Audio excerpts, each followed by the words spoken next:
नमस्कार, आदाब, सत श्री अकाल। मैं अभिनव कुमार अपने सहपाठियों के संग हिमालय कॉलेज के इस मंच पर एक प्रस्तुति पेश करता हूं, जिसका शीर्षक है कसूरवार कौन। इस शीर्षक के सहायता से हम सभी आपको यह दिखाने का प्रयत्न कर रहे हैं कि कसूरवार कौन है। किस प्रकार एक पीड़िता के साथ अमानवीय व्यवहार हुआ है और पीड़िता दर दर न्याय के लिए भटक रही है, सबसे न्याय की गुहार लगा रही है। तो चलिए हम आज का यह प्रस्तुति शुरू करते हैं। भाइयों और बहनों सुनो, हम लाए हैं कसूरवार कौन, एक ऐसी दास्तां जो दिखाता है जिसमें पीड़िता को दोषी कहा जाता है। तो बताइए, क्या यही है हमारा समाज? मेरी बेटी के साथ बहुत बुरा हुआ है, अन्याय हुआ है मेरी बेटी के साथ, जुल्म हुआ है मेरी बेटी के साथ। हमें इंसाफ चाहिए, हमें न्याय दिलाइए, हमारी बेटी को न्याय दिलाइए। अरे आजकल की लड़कियों को कुछ ज्यादा ही आजादी मिल गया, इसलिए ये सब हो रहा है। कपड़े ही ऐसा क्यों पहनती है, रात को बाहर क्यों जाती है? अब बदनामी होगी, चुप रहो, मामला मत बढ़ाओ। तो आप लोगों ने देखा किस प्रकार यह हमारा समाज, जिसे हम समाज कहते हैं, समाज का नाम देते हैं। किसी भी कार्य करने से पहले हम लोग कहते हैं समाज क्या सोचेगा, समाज क्या कहेगा, और वही समाज गुनहगार से पहले पीड़िता पर ही सवाल उठाता है।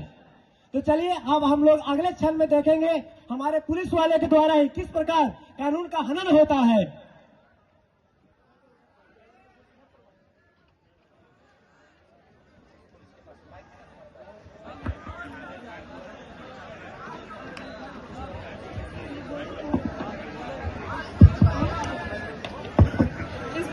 इंस्पेक्टर साहब, मेरी बेटी के साथ गलत हुआ है, बलात्कार हुआ है, रिपोर्ट लिखी है। सोच लो, केस करने से बदनामी होगी। प्लीज इंस्पेक्टर साहब, ऐसा मत करिए, रिपोर्ट लिख लीजिए। अरे सबूत क्या है? साहब मैं ही सबूत हूँ साहब। प्लीज इंस्पेक्टर साहब रिपोर्ट लिख लीजिए। प्लीज इंस्पेक्टर साहब रिपोर्ट लिख लीजिए। बोले ना, जाओ, अभी टाइम नहीं है, टाइम नहीं है, जाओ अभी, मुझे और काम है। रक्षक ही जब भक्षक की खाल ओढ़ लेते हैं, रक्षक ही जब भक्षक की खाल ओढ़ लेते हैं, वो वफादार वर्दी का सर शर्म से मोड़ लेते हैं। और कुछ इन चंद अफसरों की काली करतूतों की वजह से हम लोग पूरी हुकूमत को ही कातिल बोल देते हैं। तभी आप लोगों ने देखा किस प्रकार से ये हमारा अधिकारी ऑफिसर पीड़िता के साथ अमानवीय व्यवहार किया, उसका FIR भी नहीं लिखा। चलिए अब अगले क्षण में हम लोग देखेंगे सफेद कोट के पीछे का काला सच, जिसमें वह अपना आक्रोश डॉक्टर के खिलाफ दिखाएगी।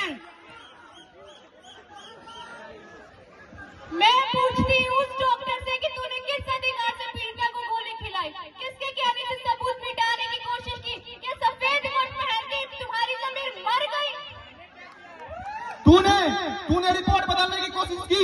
ये रिपोर्ट ही तय करता है कि अपराधी जेल जाएगा या खुलेआम घूमेगा। जब रिपोर्ट में झूठ लिखी जाती है तब ये कलम एक हत्या का औजार बन जाता है। हमारा सवाल यह है डॉक्टर की तूने रिपोर्ट क्यों बदला? नेता की फोन की वजह से या पैसों की भूख? कोई रिपोर्ट नहीं बदली गई है। वो डॉक्टर साहब दिन में भगवान बन के लोगों की जान लेते हैं और रात में शैतान बनकर जुल्म को बढ़ावा देते हैं। चलिए हटिए।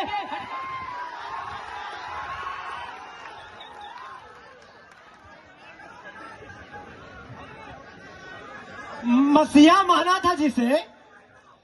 माना था जिसे वही जख्म को हवा देने लगे। मुजरिम ही मुंसिफ बनकर सजा देने लगे और न्याय की आंखों पर पट्टी बंधी है तो ताजुब कैसा, न्याय की आंखों पर पट्टी बंधी है तो ताजुब कैसा। यहाँ तो भगवान ही सच को दफनाने की सलाह देने लगे। तो अभी आप लोगों ने देखा एक हमारा डॉक्टर जिसे हम लोग ने भगवान माना था, वही पीड़िता की रिपोर्ट को बदलने की कोशिश की, उसकी वजह से उसे न्याय मिलने भी देरी हुई। चलिए अब अगले क्षण में हम लोग देखेंगे नेता जी के ढकोसले वादे और उनका ड्रामा।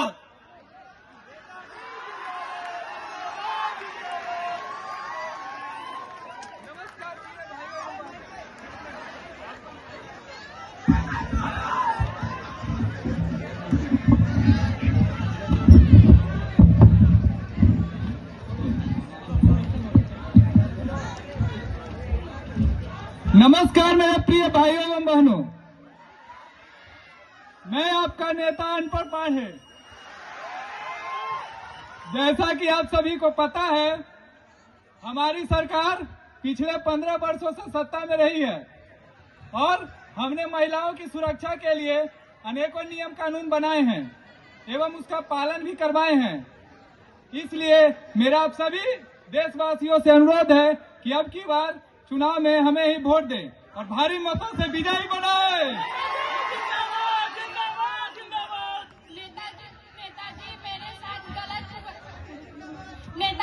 नेताजी मेरे साथ गलत हुआ है। हम पुलिस स्टेशन गए हैं तो मेरा FIR नहीं लिखा गया है। देखो बहन, सब कुछ राजनीतिक से मत जोड़ो और हम आश्वासन देते हैं तुम्हारी FIR जरूर लिखी जाएगी। नेताजी, मेरी बेटी का इज्जत कोई राजनीति नहीं है। देखो बहन, सब ठीक हो जाएगा। आपके हो जाएगा तो FIR नहीं लिखी जाती नेताजी। आपके हो जाएगा तो FIR नहीं लिखी जाती नेताजी। दरिंदे नहीं पकड़े जाते। देखो बाबू, राजनीति को समझना आसान नहीं है।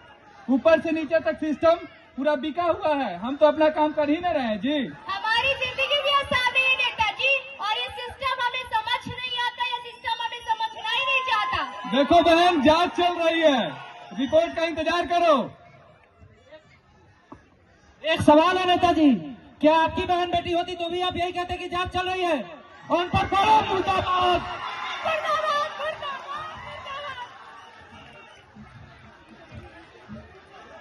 फाइलों में कहा दर्ज होता है जनता का दर्द, फाइलों में कहा दर्ज होता है जनता का दर्द। ये तो बस कानूनी घोड़े दौड़ाना जानते हैं साहब। जब आँच आती है खुद के दामन पर, जब आँच आती है खुद के दामन पर, तब जाकर ये सिस्टम बदलना जानते हैं। तो आप लोगों ने देखा किस प्रकार है हमारे बड़भोले नेता हमारे समाज से झूठे वादे करते हैं, ड्रामा करते हैं, ढकोसला करते हैं, और यहाँ तो पीड़िता को इंसाफ नहीं मिल पाया। चलिए अब हम लोग कोर्ट रूम चलते हैं और जज साहब का फैसला सुनते हैं।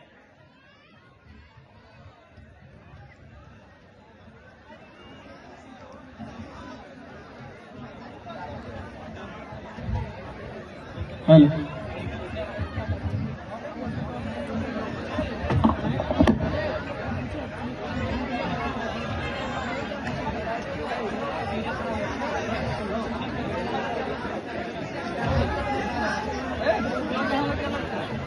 सावधान सावधान सावधान, न्यायाधीश महोदय पधार रहे हैं।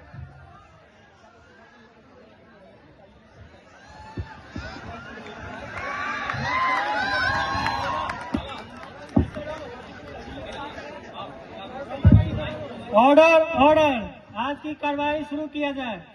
Yes my Lord. अरे मिश्रा जी, आप बताइए आपकी इस मुद्दा पे क्या राय है? यस माय लॉर्ड, यह केस सिर्फ अपराध का नहीं लापरवाही का है। पीड़िता को ही दोषी ठहराया गया, पुलिस ने देर की। माय लॉर्ड, जिस डॉक्टर को हमारे समाज ने भगवान बनाया, उसी डॉक्टर ने अपराधियों के अपराध पे पर्दा डालने की कोशिश की। अपराध कौन है? अपराधी कौन है? अपराधी को पेश किया जाए।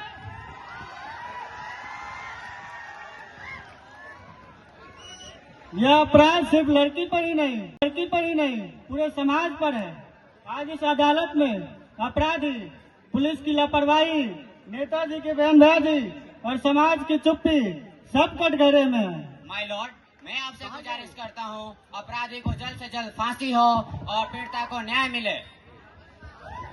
इंस्पेक्टर, तुम्हारी लापरवाही और चुप्पी नहीं अपराधी को ताकत दिया है, और अब तुम्हारी देरी ने अपराध को बढ़ावा। डॉक्टर साहब, आपने तो शपथ ली थी सच की, पर काम अपराधी बचाने का किया। आज आपकी वजह से आज पीड़िता को न्याय मिलने में हो रही है देरी। मिस्टर पारे जी सर। आप इस इलाका के नेता हैं जी। हमें आपकी भाषण नहीं, जवाब चाहिए। यह देश जिम्मेवारियों से चलता है, संविधान से चलता है, आपके भाषणबाजी से नहीं। जज साहब, ये नेता चुनाव के वक्त झूठे झूठे वादे करता है और चुनाव जीतने के बाद गायब हो जाता है। देखो बाबू, राजनीतिक बच्चा का खेल नहीं है। जितना तुम्हारा उम्र है उससे ज्यादा दिन से हम राजनीति कर रहे हैं। और एक बात, तुम बच्चा है, तुम अभी राजनीतिक नहीं समझ सकता है। राजनीतिक बहुत हार्ड है। इसको समझना बहुत मुश्किल है। ऑर्डर। सिर्फ नेता ही नहीं, अपराधी नहीं, यहाँ जनता, युवा सब दोषी पाती है। अरे आप सब तो वोट बेचा, छोटी छोटी बात पे दोस्त को तोड़ा और फिर क्या देश ऐसे ही चलता है। जब तक सोच नहीं बदलोगे तब तक कानून भी कमजोर रहेगा। जिस दिन सवाल कपड़ों से उठकर, लिंग से उठकर सोचोगे, उस दिन यह देश सुरक्षित होगा और उस दिन सभी को इंसाफ मिलेगा। अब ये कोर्ट अपना फैसला सुनाने जा रहा है।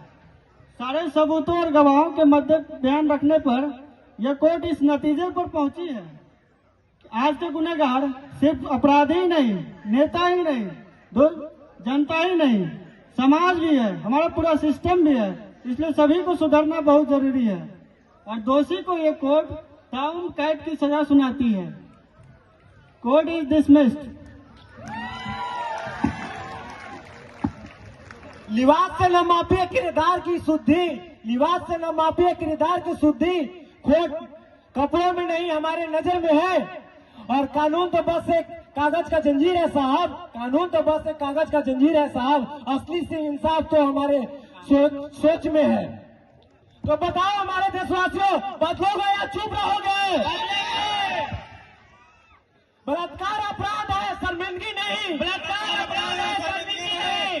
दोषी को सजा दो, पीड़िता को अपमान नहीं। दोषी को सजा दो, पीड़िता को अपमान नहीं। चुप्पी साधे रहना अपराध है, समाधान नहीं। चुप्पी साधे रहना अपराध है, समाधान नहीं। आवाज उठाओ, चुप रहना कोई विधान नहीं। अब आवाज उठाओ, चुप रहना कोई विधान नहीं। जय हिंद, जय भारत। जय हिंद, जय भारत। एक छोटी सी पंक्ति के साथ हम अपना कार्यक्रम समाप्त करना चाहेंगे। बदलोगी अपनी सोच की धारा, बदल उठेगा ये संसार। बदलोगी अपनी सोच की धारा, बदल उठेगा ये संसार। सुरक्षित होगी हर बेटी, महक उठेगा हर घर बार। जय हिंद, जय भारत। धन्यवाद।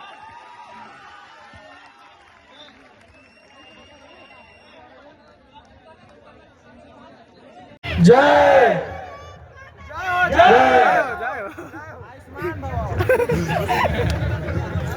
बहुत ही बढ़िया।